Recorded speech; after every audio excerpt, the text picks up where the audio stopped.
നോക്കാം. അഡ്വക്കേറ്റ് അരുൺകുമാർ, ഇന്നിപ്പോൾ കിരൺ റിജിജു പാർലമെന്റിൽ പറഞ്ഞതല്ല മാധ്യമങ്ങളോട് പറഞ്ഞതെന്ന് താങ്കളും കേട്ടതാണ്. പക്ഷേ സംസ്ഥാന സർക്കാരുമായി ബന്ധപ്പെട്ട പരാതികളാണ് തങ്ങൾക്ക് ആദ്യമായി ഉന്നയിക്കാനുള്ളത് എന്നാണ് ഇപ്പോൾ സമരസമിതിയുടെ പ്രതിനിധി പറയുന്നത്. അതിൽ ഒരു രാഷ്ട്രീയ പ്രതികരണമല്ല എന്ന് നമുക്ക് അറിയാവുന്നതാണ്.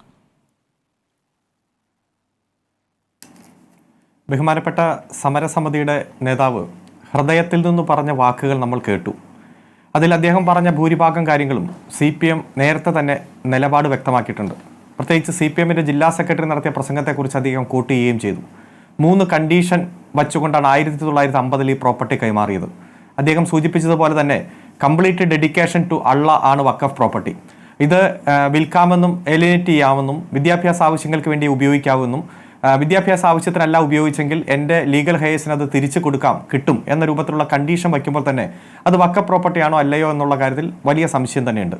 1954 വഖഫ് നിയമം വന്നു. പക്ഷേ ഇത് വഖഫ് പ്രോപ്പർട്ടി ആയിട്ട് ഡിക്ലെയർ ചെയ്യുന്നത് 2019 ജനാബ് സയ്യദ് റഷീദ് അലി PM ലീഗിന്റെ നേതാവ് വഖഫ് ബോർഡിന്റെ ചെയർമാൻ ആയിരിക്കുമ്പോൾ, അതായത് 65 വർഷങ്ങൾക്ക് ശേഷം, വഖഫ് നിയമം വന്നതിന് ശേഷം 65 വർഷങ്ങൾക്ക് ശേഷം, അല്ലെങ്കിൽ ഈ പ്രോപ്പർട്ടിയുടെ ട്രാൻസാക്ഷന് ശേഷം 69 വർഷങ്ങൾക്ക് ശേഷമാണ് അത് വഖഫ് പ്രോപ്പർട്ടി ആയിട്ട് വഖഫ് ബോർഡ് കണ്ടെത്തുന്നത്. അതിനുശേഷം അത് ട്രൈബ്യൂണലിൽ പോയി. ആ ട്രൈബ്യൂണലിൽ ഇപ്പോൾ പെൻഡിംഗ് ആണ്. ബഹുമാനപ്പെട്ട സമരസമിതി നേതാവ് മനസ്സിലാക്കേണ്ടത്, ഇതിൽ റവന്യൂ അധികാരങ്ങൾ പുനഃസ്ഥാപിച്ച് കരമടയ്ക്കാനുള്ള അനുവാദം കൊടുത്ത ഗവൺമെന്റിന്റെ പേര് ഇടതുപക്ഷ ജനാധിപത്യ മുന്നണി ഗവൺമെന്റ് എന്നാണ്. ആ ഗവൺമെന്റ് അത്തരത്തിൽ അനുവാദം കൊടുത്തതിന് ശേഷം കരമടച്ച് തുടങ്ങിയതാണ്. അതിനെതിരെ റിട്ട് അപ്പീൽ കൊടുത്തതും ആ റിട്ട് അപ്പീലിന്റെ വിധി വന്നതും മറ്റു കാര്യങ്ങളും എല്ലാം നമ്മുടെ മുന്നിലുണ്ട്. ആരാണ് ഈ കേസിന്റെ പുറകിൽ പോയത്? ഇപ്പോൾ CN രാമചന്ദ്രൻ നായർ കമ്മീഷനെ വെച്ചു. ആ കമ്മീഷന്റെ പ്രവർത്തനം അന്തിമ ഘട്ടത്തിലെത്തിയപ്പോൾ അതിനെതിരെ ഹൈക്കോടതിയിൽ പോയി വിധി സമ്പാദിച്ചത് ആരാണ്? അതിനുശേഷം റിട്ട് അപ്പീൽ ഗവൺമെന്റ് കൊടുത്ത് CNR കമ്മീഷൻ തുടരാമെന്നും കൃത്യമായി മെയ് മാസം 26 മുമ്പ് അതിന്റെ റിപ്പോർട്ട് സമർപ്പിക്കാമെന്നും തുടർ നടപടി ഹൈക്കോടതിയുടെ അനുവാദത്തോടെ ഗവൺമെന്റ് ചെയ്യാവൂ എന്നുള്ളത്. അപ്പോൾ എല്ലാ ഘട്ടത്തിലും ഗവൺമെന്റ് ഈ വഖഫ് ഈ മുനമ്പം പ്രോപ്പർട്ടിയുമായി ബന്ധപ്പെട്ടുകൊണ്ട് അവിടെ ഭൂമിയുടെ ഉടമസ്ഥന്മാർക്ക് കൂടെയാണ് പണം കൊടുത്ത് ഭൂമി വാങ്ങി കരമടച്ച് അത് കൃത്യമായിട്ട് ആസ്വദിച്ചുകൊണ്ടിരുന്ന സാധാരണക്കാരായ ജനങ്ങൾക്കൊപ്പമാണ്. മുഖ്യമന്ത്രി തന്നെ പല ഘട്ടത്തിൽ പറഞ്ഞു. അതുപോലെ തന്നെ വൈപ്പിനിലെ MLA പറഞ്ഞു, ഒരു ഘട്ടത്തിൽ പോലും അവിടുത്തെ ജനങ്ങളെ കുടിയിറക്കാൻ ഞങ്ങൾ അനുവദിക്കില്ല, ഞങ്ങൾ ആ ജനങ്ങൾക്കൊപ്പമാണ്. ഇപ്പോൾ വഖഫ് ട്രൈബ്യൂണലിന്റെ മുന്നിൽ നിൽക്കുന്ന ഒരു കേസ് എന്ന രൂപത്തിൽ നിയമപരമായിട്ടുള്ള പരാധീനത മൂലം ഗവൺമെന്റിനുള്ള പരിമിതികൾ മറികടക്കാൻ വേണ്ടിയിട്ടാണ് ഒരു ജുഡീഷ്യൽ കമ്മീഷനെ വെച്ച് ഈ പ്രശ്നം പരിഹരിക്കാൻ വേണ്ടിയിട്ടുള്ള ഫലപ്രദമായിട്ടുള്ള നിർദ്ദേശങ്ങൾ ഗവൺമെന്റിന് തരിക. അതിനുശേഷം ഒരു കൺസെൻസിലൂടെ ഈ പ്രശ്നം പരിഹരിക്കാൻ ഗവൺമെന്റ് ഇടപെടൽ നടത്തും. അതിനു വേണ്ടിയിട്ടുള്ള പ്രക്രിയയുമായി ഗവൺമെന്റ് മുന്നോട്ട് പോവുകയാണ്. ഒരു ഘട്ടത്തിൽ പോലും അവിടുത്തെ ഭൂമിയുടെ ഉടമസ്ഥന്മാരായ ഈ സാധാരണക്കാരായ ജനങ്ങൾക്കെതിരെ ഒരു നിലപാടും ഈ ഗവൺമെന്റ് സംവിധാനം സ്വീകരിച്ചിട്ടില്ല. കരമടയ്ക്കാൻ കഴിയുന്നില്ല എന്നുള്ളതാണ് ഏറ്റവും പ്രധാനപ്പെട്ട വിഷയം. അരുൺകുമാർ, അത് ഈ പറയുന്ന നിയമ നൂലാമാലകളിൽ പെട്ട് കിടക്കുകയാണ് എന്നുള്ള വസ്തുതയുണ്ട്. പക്ഷേ അവർക്ക് അത് ബോധ്യപ്പെടാത്ത എന്തുകൊണ്ടാണ്? അവരെ അത് ബോധ്യപ്പെടുത്താൻ നിങ്ങൾ എത്രത്തോളം ശ്രമിച്ചിട്ടുണ്ട്? ഒരു മിനിറ്റോടെ എൻ്റെ ബഹുമാനപ്പെട്ട അഭിഭാഷകൻ സുഹൃത്തു കൂടിയായ മുഹമ്മദ് ഷാ പറഞ്ഞു, സെക്ഷൻ 97 എടുത്ത് പ്രയോഗിച്ചുകൊണ്ട് ഗവൺമെന്റിന് ഇടപെടാൻ കഴിയുമായിരുന്നു എന്ന്. എന്നാൽ വഖഫ് ബോർഡിലോ ട്രൈബ്യൂണലിലോ ഒരു തർക്കം പെൻഡിങ് നിൽക്കുമ്പോൾ ഗവൺമെന്റിന് സെക്ഷൻ 97 എടുത്ത് പ്രയോഗിക്കാൻ കഴിയില്ല. ആ ട്രൈബ്യൂണലിന്റെ വിധി വന്നതിന് ശേഷം ഒരു പ്രത്യേക ഘട്ടത്തിൽ ഗവൺമെന്റിന് ഇടപെടാം. ഗവൺമെന്റിനെ സംബന്ധിച്ചിടത്തോളം ഇപ്പോൾ ചെയ്യാൻ കഴിയുക ഒരു കൺസെൻസസിലൂടെ ഈ പ്രശ്നം പരിഹരിക്കാൻ പാകത്തിലുള്ള ഇടപെടൽ നടത്തുക എന്നതാണ്. വഖഫ് ട്രൈബ്യൂണൽ പെൻഡിങ് നിൽക്കുന്നു എന്നതുകൊണ്ട് തന്നെയാണ് ഒരു ജുഡീഷ്യൽ കമ്മീഷനെ വെച്ച് തുടർ നടപടികളുമായിട്ട് പോയത്. ഒരു ഘട്ടത്തിൽ BJP ഈ പ്രശ്നത്തിലേക്ക് എൻ്റർ ചെയ്യുന്നു. അങ്ങ് വളരെ നിരവധി തവണ BJPയുടെ പ്രതിനിധി ശ്രീ ഷാജി രാഘവനോട് ചോദിച്ചു, ഈ നിയമ ഭേദഗതി കൊണ്ട് ഏതു വകുപ്പ് പ്രകാരമാണ് മുനമ്പത്തെ ജനങ്ങൾക്ക് ഗുണം കിട്ടുക? പാർലമെന്റിലടക്കം എത്ര തവണയാണ് ഈ ബഹുമാനപ്പെട്ട മന്ത്രി ഈ മുനമ്പം കോട്ട് ചെയ്തത്? ആ പ്രസംഗത്തിന്റെ ഇടയിൽ സിനിമാ സ്റ്റൈലിൽ സാക്ഷാൽ സുരേഷ് ഗോപി എത്ര വെല്ലുവിളികളാണ് നടത്തിയത്? കോൺഗ്രസിന്റെ BJPയുടെ നേതാക്കന്മാർ നിരവധി, പ്രത്യേകിച്ച് BJPയുടെ സംസ്ഥാന പ്രസിഡന്റായി തെരഞ്ഞെടുക്കപ്പെട്ട് ഏറ്റവും ആദ്യം രാജീവ് ചന്ദ്രശേഖരൻ ഈ മുനമ്പത്ത് വന്നപ്പോൾ ചെയ്തത് 50 അവിടുത്തെ കുടുംബവാസികളെ BJPയിൽ ചേർത്ത് മെമ്പർഷിപ്പ് കൊടുക്കുക എന്നതാണ്. പച്ചയായ രാഷ്ട്രീയ കളി അവർ തുടർന്നു. ഇപ്പോഴും BJPയുടെ പ്രതിനിധിയോട് ചോദിക്കുന്നു, ഈ ഭേദഗതി നിയമത്തിലെ ഏതു വകുപ്പാണ് മുനമ്പത്തെ ജനങ്ങൾക്ക് ആശ്വാസം കിട്ടുന്നത്? ഇന്ന് എന്താ മന്ത്രി പറഞ്ഞത്? ഹൈക്കോടതിയിൽ പോകാം, സുപ്രീം കോടതിയിൽ പോകാം, അതിന് ഈ നിയമ ഭേദഗതി വേണ്ടല്ലോ.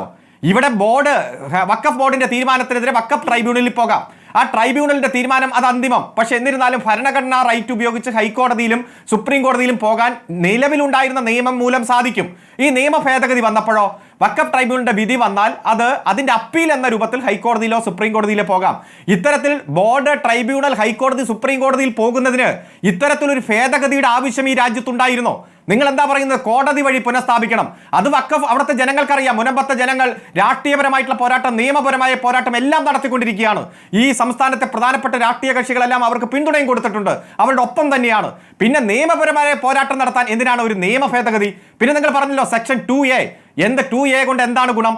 ഇതിന് പൂർവ്വകാല പ്രഭാവമില്ല, റിട്രോസ്പെക്റ്റീവ് എഫക്റ്റ് ഈ നിയമത്തിനില്ല എന്ന് വന്നതോടുകൂടി മുനമ്പത്തെ ജനങ്ങൾക്ക് ഒരു 0.1% പോലും ഈ നിയമ ഭേദഗതി കൊണ്ട് ഗുണം കിട്ടാതെ വരുന്ന സാഹചര്യത്തിൽ മാത്രമല്ല അവരിപ്പോൾ പറയുന്നത് കേട്ടില്ലേ, അവിടുത്തെ പുതിയ ഭേദഗതി കൊണ്ട് എന്താണ് ഗുണമെന്നറിയാൻ ഇനി അഡ്വക്കേറ്റിനെ വെച്ച് അന്വേഷിച്ച് ഈ എന്താണ് ഭേദഗതി ഗുണമെന്ന് പരിശോധിക്കാൻ പോവുകയാണെന്ന്.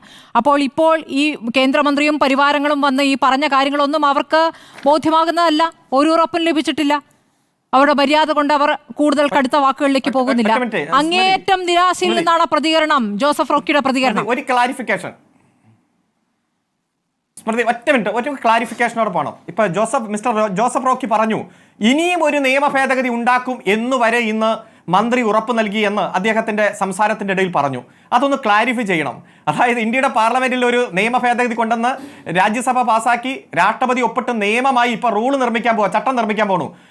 ഈ നിയമം കൊണ്ട് ഒന്നും ബോധ്യമാവില്ല, ഒന്നും മുന്നോട്ട് പോകാൻ കഴിയില്ല, മുനമ്പത്തെ ജനങ്ങൾക്ക് ഗുണം കിട്ടില്ലെന്ന് വന്നപ്പോൾ ഇനിയും ഒരു നിയമ ഭേദഗതി എന്ന് അദ്ദേഹം പറഞ്ഞു. അത്തരത്തിലൊരു മന്ത്രി ഉറപ്പ് നൽകിയിട്ടുണ്ടോ എന്ന് ജനങ്ങൾക്ക് അറിയണമല്ലോ. അതുകൊണ്ട് അവിടുത്തെ ജനങ്ങളെ പറ്റിച്ചുകൊണ്ടിരിക്കുകയാണ് BJP. ഇത്തരത്തിൽ രാഷ്ട്രീയ ലക്ഷ്യത്തോടെ ഇറങ്ങി തിരിച്ചിരിക്കുകയാണ്. അവിടെ കുളം കലക്കി മീൻ പിടിക്കാൻ വേണ്ടിയിട്ടുള്ള പ്രവർത്തനമാണ് അവർ നടത്തുന്നത്.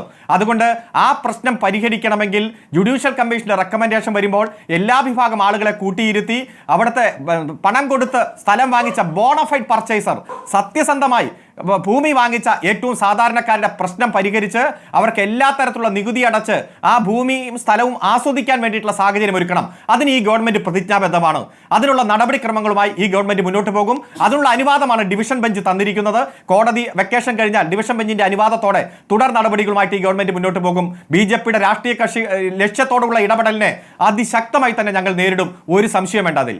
പക്ഷേ ഇന്ന് പ്രതിപക്ഷ നേതാവ് ഒരു വാർത്താക്കുറിപ്പ് ഇറക്കിയിരിക്കുന്നു. അഡ്വക്കേറ്റ് അരുൺകുമാർ, മുനമ്പം ജനതയെ വഞ്ചിച്ചത് സംസ്ഥാന സർക്കാരും സർക്കാരിന് കീഴിലെ വഖഫ് ബോർഡുമാണ്. വഖഫ് ബിൽ പാസ്സായാൽ മുനമ്പം പ്രശ്നം പരിഹരിക്കപ്പെടില്ലെന്ന UDF നിലപാട് കേന്ദ്രമന്ത്രി കിരൺ റിജിജു ശരിവെച്ചു. ഇതാണ് ആദ്യ വരി. രണ്ടാമത്തെ വരിയായി പറയുന്നത് മുനമ്പം ജനതയെ വഞ്ചിച്ചത് സംസ്ഥാന സർക്കാരും സർക്കാരിന് കീഴിലെ വഖഫ് ബോർഡും എന്നാണ്. UDFന്റെ നിലപാടാണ് ശരിയെന്ന് വഖഫ് ഭേദഗതി ബിൽ അവതരിപ്പിച്ച മന്ത്രിക്ക് പോലും അംഗീകരിക്കേണ്ടി വന്നു. മാത്രമല്ല മുനമ്പത്തെ സംബന്ധിച്ച് ഒരിക്കലും അവസാനിക്കാത്ത നിയമ പോരാട്ടങ്ങൾക്ക് വാതിൽ തുറന്നിടുന്നതാണ് വഖഫ് ഭേദഗതി ബിൽ. അത്രയുമാണ് കേന്ദ്രവുമായി ബന്ധപ്പെട്ട് പറയുന്നത്. പക്ഷേ ട്രൈബ്യൂണലിനെതിരെ വഖഫ് ബോർഡ് ഹൈക്കോടതിയിൽ പോയത് മുനമ്പം നിവാസികളോടുള്ള വഞ്ചനയാണ്. ഇതടക്കമാണ് ഇപ്പോൾ പ്രതിപക്ഷ നേതാവ് പറയുന്നത്. അതിനുള്ള മറുപടി അരുൺകുമാർ.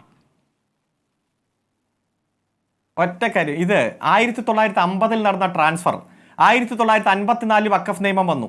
അത് 65 വർഷങ്ങൾക്ക് ശേഷം വഖഫ് പ്രോപ്പർട്ടിയാണെന്ന് കണ്ടെത്തി പ്രഖ്യാപിച്ച 5 അംഗ ബോർഡിന് നേതൃത്വം കൊടുത്തത് ജനാബ് സയ്യിദ് റഷീദ് അലി PM എന്ന ചെയർമാൻ, ലീഗിന്റെ നേതാവ്, MC മായിൻ ഹാജി, PV സൈനുദ്ദീൻ, ആ ലീഗിന്റെ നേതാക്കന്മാർ വഖഫ് ബോർഡിന് നേതൃത്വം കൊടുക്കുമ്പോഴാണ് അത് വഖഫ് പ്രോപ്പർട്ടിയായി കണ്ടെത്തിയത്.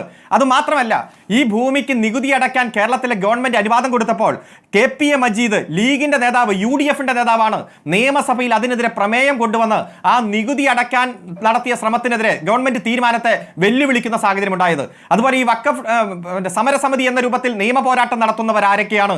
അതുപോലെ തന്നെ ഈ ഭൂമി മറച്ചു വിൽക്കാൻ പല ഘട്ടത്തിൽ ശ്രമിച്ച കോൺഗ്രസിന്റെ നേതാക്കന്മാരായ അഡ്വക്കേറ്റ്മാർ ആരൊക്കെയാണ് എന്നൊക്കെ പരിശോധിച്ചാൽ അവിടുത്തെ ജനങ്ങൾക്ക് സത്യം കൃത്യമായിട്ട് അറിയാം. ഇവിടെ യഥാർത്ഥ വസ്തുത ജനങ്ങളെ ബോധ്യപ്പെടുത്തി ആ ജനങ്ങൾക്ക് ആശ്വാസം ഉണ്ടാക്കാൻ നടപടി സ്വീകരിക്കുന്നതിന് പകരം ഇതിനിടയിൽ രാഷ്ട്രീയം കളിക്കാൻ കോൺഗ്രസ് നടത്തുന്ന ആ ശ്രമവും അവിടുത്തെ ജനങ്ങൾക്ക് ബോധ്യമുണ്ട്, തിരിച്ചറിയും. BJPയും കോൺഗ്രസും നഗ്നമായിട്ടുള്ള രാഷ്ട്രീയ കളിയാണ് ഇതിൽ കളിക്കുന്നത്. അല്ലാതെ ഇടയ്ക്കിടയ്ക്ക് പ്രസ്താവന നടത്തിയാലും ആരാണ് ഇത് വഖഫ് പ്രോപ്പർട്ടിയായി പ്രഖ്യാപിച്ചത്, ആരാണ് നികുതി അടച്ചതിനെതിരെ നിയമസഭയിൽ പ്രമേയം കൊണ്ടുവന്നത്, ആരാണ് നിയമ പോരാട്ടം നടത്തിക്കൊണ്ടിരിക്കുന്നത്, അതിന് പിന്നിൽ പ്രവർത്തിക്കുന്ന ആരൊക്കെയാണെന്ന് വൈപ്പിനിലെ ജനങ്ങൾക്ക് കൃത്യമായിട്ട് അറിയാം.